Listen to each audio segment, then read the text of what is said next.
et tracer le diagramme potentiel pH.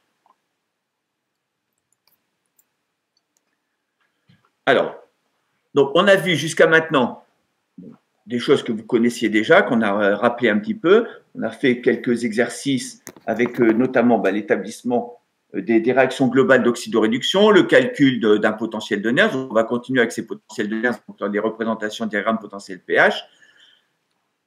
Donc, couple oxydant-réducteur, équation électronique, réaction électronique, réaction globale d'oxydoréduction et potentiel de Nernst. Potentiel standard, E0, potentiel standard apparent, E'0, voilà. Enfin, manipuler un petit peu ces différentes quantités, ces différents paramètres. Et on va introduire ça dans des représentations qu'on appelle diagramme potentiel pH.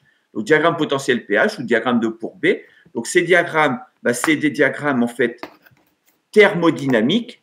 Enfin, il y a une partie thermodynamique. Les frontières donc, qui vont apparaître dans ces diagrammes, en fait, c'est des équilibres en fait entre des espèces, des différentes espèces en fait pour un élément donné, et on va représenter en fait les domaines de stabilité de ces différentes espèces, et ça va être en fait délimité par des segments de droite. Alors dans un diagramme potentiel pH ou un diagramme de Pourbet, on porte en ordonnée le potentiel et en abscisse le pH. On va avoir donc là-dedans des segments de droite horizontaux ou obliques. Ces segments, ça va correspondre à des équilibres électroniques. Donc, des équilibres électroniques.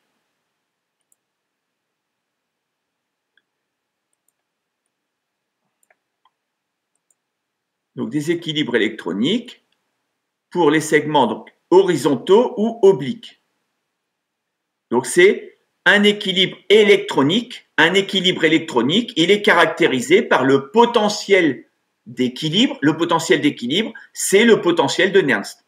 Donc, vous allez avoir en fait des segments de droite horizontaux obliques qui correspondront en fait au tracé d'un segment de droite oblique à l'équation de Nernst correspondante. Donc, on aura la variation du potentiel de Nernst en fonction du pH sur ces segments de droite. Vous allez également avoir des segments de droite verticaux qui correspondent en fait à une valeur de pH d'équilibre entre deux espèces de même degré d'oxydation. Et ça va impliquer par conséquent non pas de l'équilibre électronique, mais un équilibre en solution de type acide-base, précipitation-dissolution ou complexation-dissociation. Donc vous allez retrouver en fait ces segments verticaux. Vertical, ça veut dire de part et d'autre, c'est le même degré d'oxydation. Donc, ce n'est pas de l'électronique, c'est en solution. D'accord? Alors, on va établir donc, ces diagrammes potentiels pH. Donc, on va faire un tracé dans le cadre de l'exercice, d'un exercice qui est proposé. On fera un tracé d'un diagramme potentiel pH simple, donc celui du zinc. Alors, on va faire des commentaires donc, sur un diagramme un peu plus compliqué, là. Alors, pour ces diagrammes, on va pouvoir prévoir les réactions qui vont intervenir. Donc, par exemple, lorsque vous montez dans le diagramme, vous allez augmenter le potentiel et donc vous allez avoir une réaction d'oxydation. Ou inversement, quand vous descendez dans le diagramme, vous allez faire des réactions de réduction, c'est-à-dire transformer un oxydant en réducteur correspondant. Et ces réactions, on va pouvoir les lire dans le diagramme en fonction du pH où on se situe. Par exemple, si vous travaillez en milieu basique ou en milieu acide, ça ne sera pas les mêmes espèces qui seront impliquées. Éventuellement, ça sera des espèces différentes. Donc, ces diagrammes, on va les utiliser pour tous les cas de figure qui mettent en jeu des réactions globales d'oxydoréduction. Alors, ces cas de figure, c'est de la corrosion. Alors, de la corrosion, effectivement, l'exemple qu'on a vu précédemment, on avait une réaction entre FeOH, Fe, Fe3O4, donc on avait en fait des réactions qui intervenaient dans des couches de corrosion. Donc ça va avoir des applications donc, pour tout ce qui est corrosion. On va pouvoir établir une réaction de corrosion dans un milieu donné avec l'utilisation de ces diagrammes potentiels pH.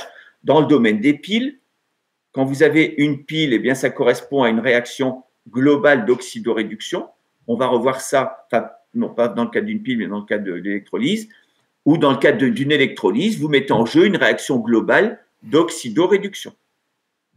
Alors, tout ça, on peut le trouver bien en superposant des diagrammes potentiels pH entre, par exemple, un élément métallique.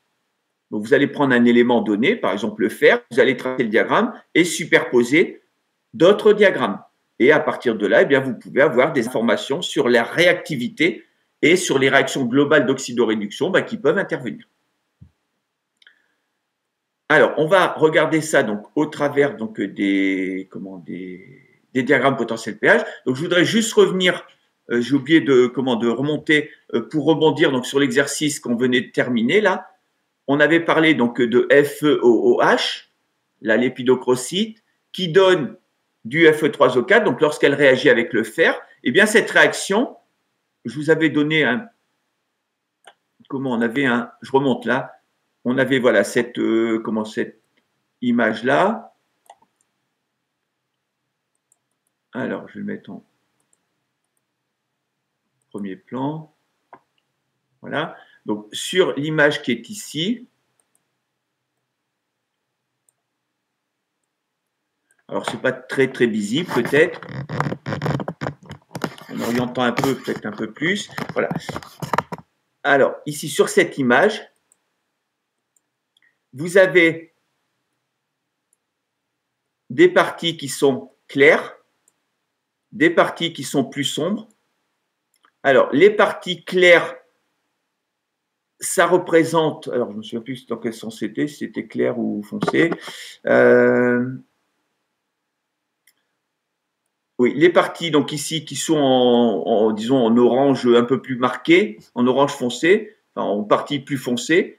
En fait, vous avez des parties qui correspondent à de la lépidocrocyte, FeOOH, ce qu'on vient de voir, des parties claires qui correspondent à du Fe3O4, et vous avez en fait ça qui est issu d'une couche de corrosion, donc corrosion atmosphérique, donc c'était sur une barre de cathédrale, en fait, d'un chaînage de cathédrales. Donc, c'est quelque chose qui avait subi une corrosion atmosphérique pendant une durée assez importante, donc une durée de plusieurs centaines d'années. Et on avait en fait une représentation comme ça, dans laquelle on avait donc de la lépidocrocyte, du Fe3O4, de la magnétite, et le fer ici. Et en fait, on avait un mécanisme qui englobait donc le fonctionnement du fer-métal avec la lépidocrocyte et puis formation de Fe3O4. Donc, on avait des histoires de chemin conducteur d'électrons pour aller amener les électrons donc du fer au FeOH en utilisant donc les canaux ici, les canaux conducteurs de magnétite. D'accord? Donc, on avait en fait, voilà, la réaction globale d'oxydoréduction qu'on a écrite, c'est une réaction qui intervenait finalement dans la modélisation du processus de corrosion de cette barre d'acier, ici, cette barre de fer, sur laquelle il y avait une couche millimétrique d'épaisseur de plusieurs millimètres ici, de produits de corrosion, avec de la lépidocrocyte, avec du Fe3O4, de la magnétite notamment. Donc voilà, c'était juste pour rebondir là-dessus, pour dire que voilà, ici, un échantillon réel et puis une explication sur la modélisation de la formation de cette couche de corrosion, utilisant la réaction globale d'oxydoréduction qu'on a vue dans l'exercice précédent. Donc voilà, pour cette petite parenthèse. Donc je reviens à mon diagramme potentiel pH.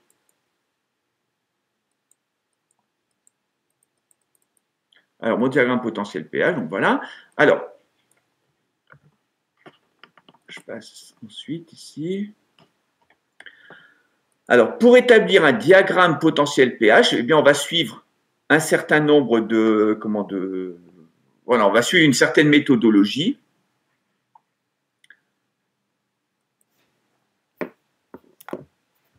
Alors, pour établir donc, ce diagramme potentiel pH, alors, on va regarder donc, on va répertorier donc les espèces qu'on veut représenter dans le diagramme et déterminer les degrés d'oxydation de ces espèces. Donc, on va tracer ça pour un élément considéré. Par exemple, on va voir, on trace le diagramme potentiel pH du fer. Donc, j'ai mes différentes espèces. Je vais calculer leur degré d'oxydation. Ensuite, je vais établir un graphe sur lequel je vais mettre en ordonnée le degré d'oxydation et en abscisse le pH. Ensuite, à partir de ce graphe, à partir de ce schéma, c'est plus un schéma qu'autre chose, c'est un schéma, eh bien, je vais déterminer les pH d'équilibre entre les espèces de même degré d'oxydation. Je vais déterminer les réactions électroniques qui interviennent entre les différents systèmes redox. Et je vais écrire les équations de Nernst correspondantes dans chacun des domaines de pH. Ensuite, à partir de ces équations de Nernst, je vais sortir la relation E en fonction du pH et faire le tracé sur mon graphe potentiel pH. D'accord? Donc, je vous donne la procédure globale. On va revoir cette procédure-là donc dans l'exercice qui est proposé, donc sur le tracé du diagramme potentiel pH du zinc. Donc, vous mettrez ça en application, donc dans ce diagramme-là. On place ensuite les segments verticaux et ensuite on vérifie que dans le graphe, il n'y a pas d'intersection entre différents tracés et si c'est le cas, on valide le graphe. Si ce n'est pas le cas, eh bien, il faut éliminer une partie du diagramme et la refaire en considérant donc voilà les problèmes. Donc ça va être des problèmes de dismutation, médiamutation. Donc on va prendre en compte ces problèmes de dismutation. Alors bon, on va mettre en application ça dans l'exercice dans l'exercice suivant qu'on va pas faire tout de suite. Là, on va faire en fait un commentaire un petit peu sur un diagramme potentiel pH. Donc vous avez les diagrammes potentiels pH du fer qui sont représentés. Alors, diagramme potentiel pH du fer, donc vous avez déjà un certain nombre de choses qui sont indiquées là-dessus. Alors, si je... Attendez, si j'enlève un petit peu, donc si je réduis un petit peu tout ça. Attendez, je vais mettre ça en dessous. Voilà, on va y aller.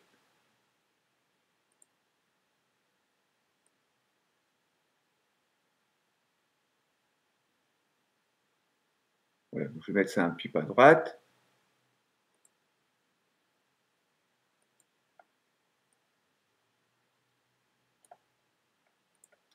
Celui-ci.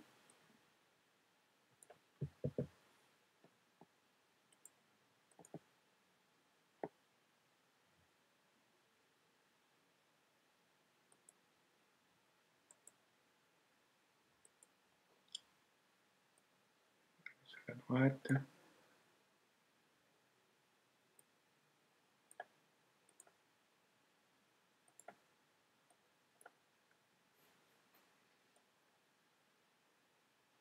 Alors, bon, il y a beaucoup de choses indiquées là-dessus. Voilà, je vais épurer un petit peu le truc. Voilà, donc j'ai ça. Voilà, vous avez donc ce diagramme potentiel pH, donc qui correspond au diagramme potentiel pH du fer. Alors, sur ce diagramme,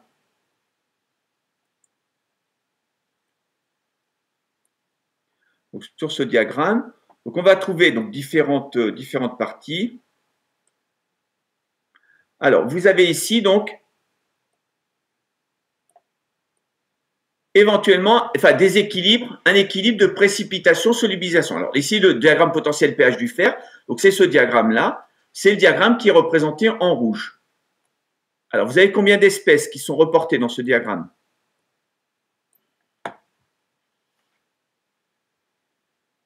Il y a combien d'espèces?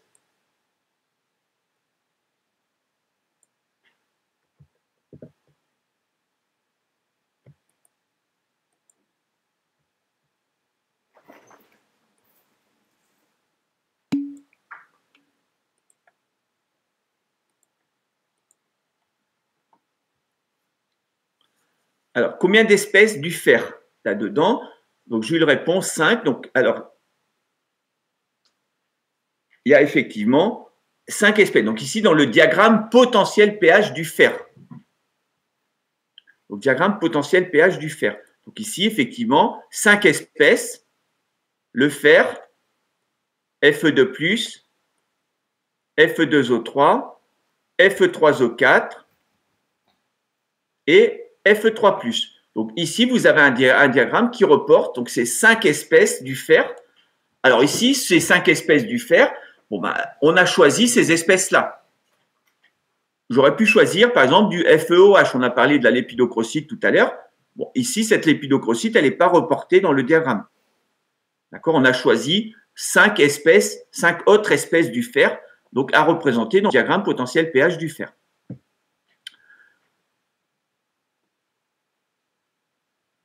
Alors, vous avez donc ici différents segments. Un segment, par exemple, ici, horizontal. Un segment horizontal ici. Un segment oblique. Ici. Ici. Ici. Ici. Et vous avez un segment vertical. Ici. Alors, un segment vertical, ça indique une réaction qui n'est pas électronique. Alors, effectivement, quand je regarde cette réaction, enfin cette séparation ici en rouge, donc tout ce qui est en rouge, c'est le diagramme potentiel pH du fer, qui délimite les domaines de stabilité des espèces du fer. Par exemple, le domaine de stabilité de Fe2O3, ben, c'est tout le domaine dans lequel je promène ma flèche. Tout ça, c'est le domaine de stabilité de Fe2O3. Le domaine de stabilité de Fe3O4, c'est le domaine dans lequel je mets ma flèche ici. C'est seulement ce domaine-là. Le domaine du fer, c'est tout ce domaine-là. Tout ce qui est ici en dessous, tout ça, c'est le domaine de stabilité du fer métal. Fer de plus, Fe3O4. De plus, Fe3+, pardon, Fe2+. Donc voilà les domaines des différentes espèces. Alors ces domaines sont séparés par des segments de droite qui peuvent être donc horizontaux obliques, ça veut dire équilibre électronique, ou alors précipitation, ou alors vertical, et à ce moment-là, ça veut dire en solution, réaction en solution, équilibre en solution. Ce n'est pas électronique.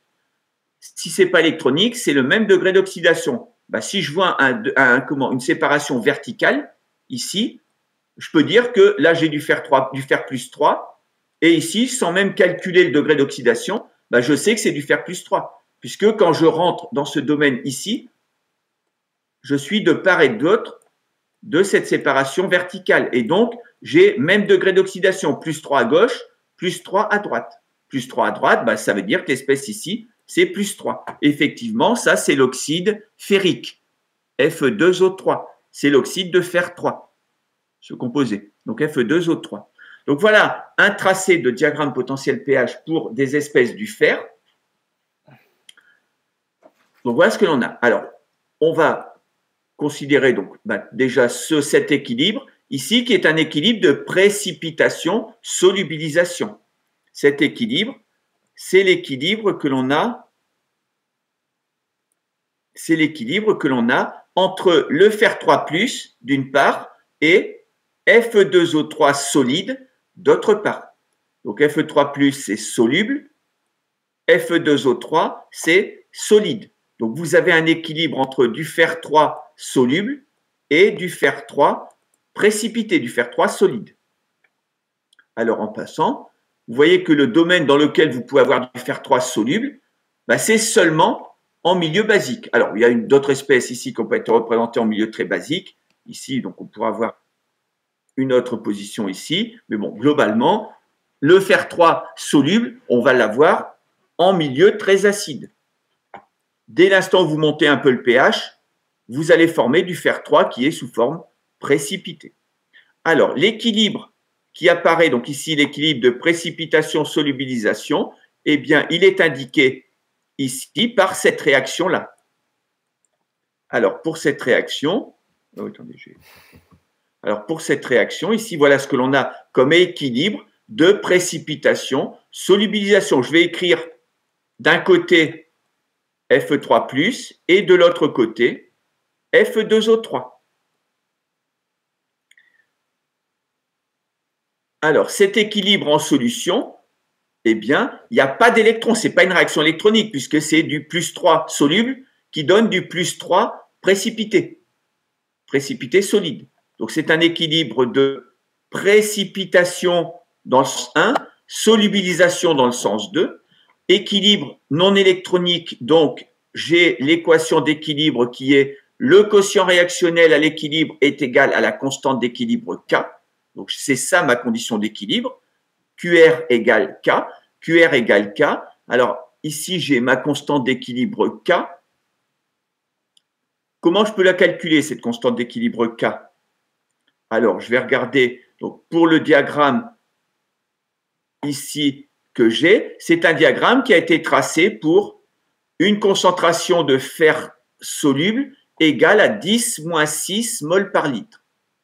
Donc 10-6 mol par litre, ça veut dire que ici mon fer 3+, je vais considérer que c'est une concentration 10-6 mol par litre. Donc ça, c'est l'équilibre entre du fer 3+ à la concentration 10-6 mol par litre avec Fe2O3 solide. Donc voilà mon équilibre ici. Et puis, je dois avoir mon expression de constante, voilà, de constante d'équilibre, enfin de l'expression du quotient réactionnel, pardon. Donc mon quotient réactionnel, eh bien, va s'exprimer de la façon suivante.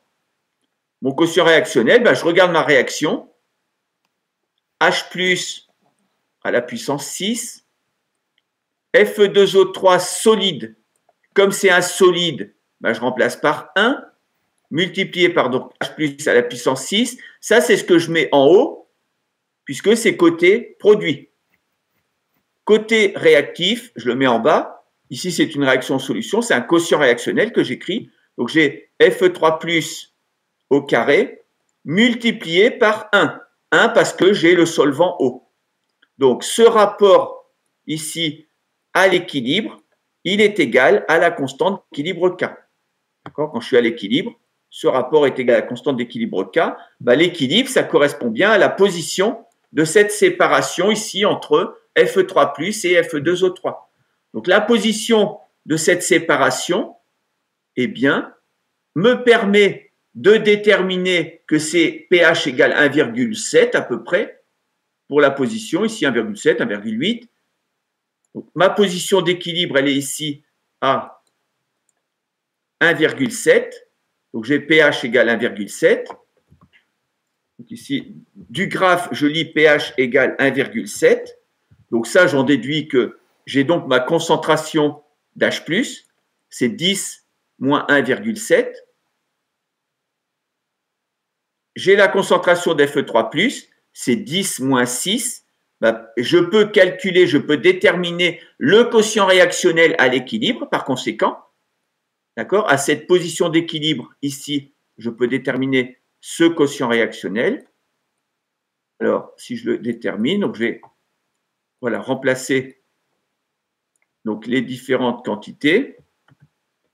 Alors, vous ne voyez rien à l'écran pour l'instant. Je vais donc le donner ici. Donc, 10 puissance moins 1,7. D'accord? J'ai le pH qui est égal à 1,7.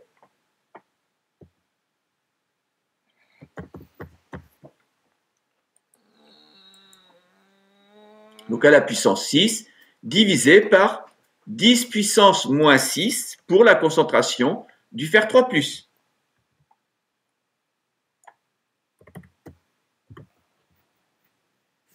Donc, voilà ce que j'ai. Si je fais le calcul, donc j'ai 1,7 fois 6. Donc 1,7 fois 6.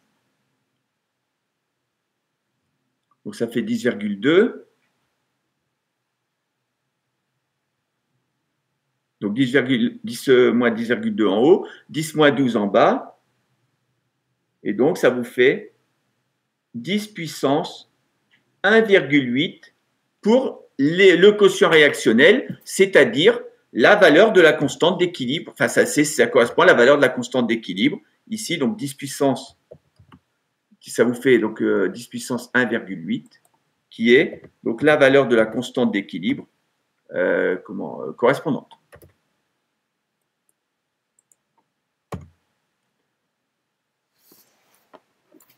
Donc voilà, vous avez le calcul ici. Je ne sais pas si on verra bien.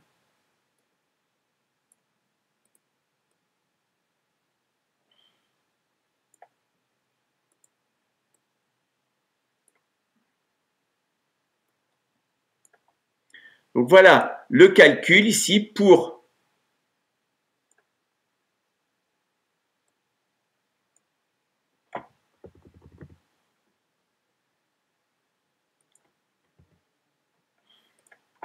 donc si je regarde donc sur mon graphe, la séparation ici elle intervient à pH 1,7 et donc je peux recalculer, je peux redéterminer la constante K de la réaction F2Fe3+, plus 3H2O donne Fe2O3 plus 6H+.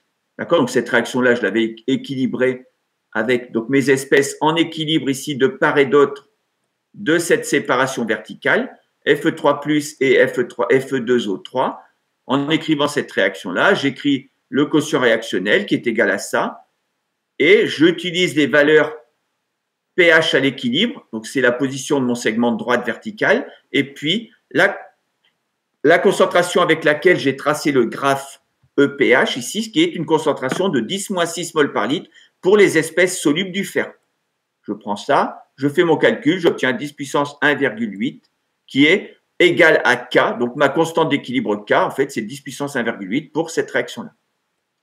Alors ça, c'est une valeur que j'avais au départ, donc avant de tracer le graphe. D'accord? Donc si je trace le graphe, ben, il me faut cette valeur-là, il me faut cette quantité-là. Il me faudrait cette quantité-là, normalement. Donc voilà pour cette première séparation qui était la séparation ici, équilibre de précipitation, solubilisation. Alors, je vais faire… Oui. Quelqu'un veut intervenir?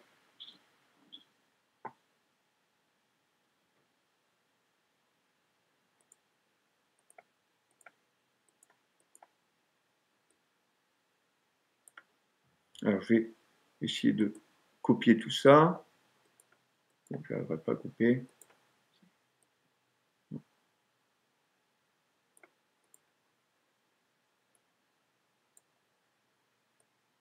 C'est un peu encombré au niveau de mon slide. J'essaye de copier, enfin de coller ça, enfin de grouper ça. Ça ne va pas se grouper.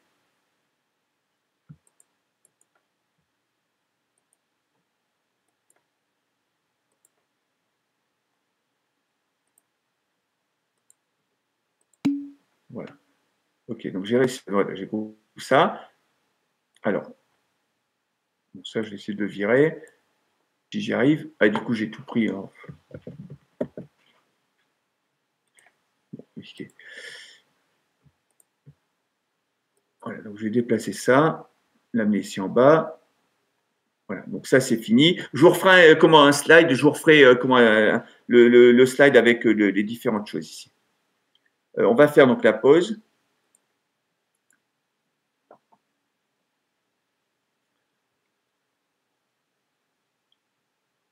Ok, donc on va faire la pause. Et on reprendra donc d'ici à peu près 15 minutes. Ok, donc je continue à faire un peu de commentaires sur ce diagramme-là. Et puis après, on terminera, donc on commencera le tracé du diagramme potentiel pH du zinc. Donc dans le cadre de l'exercice 7 ou 8, là, je ne sais plus lequel c'est. Ok, on fait une pause.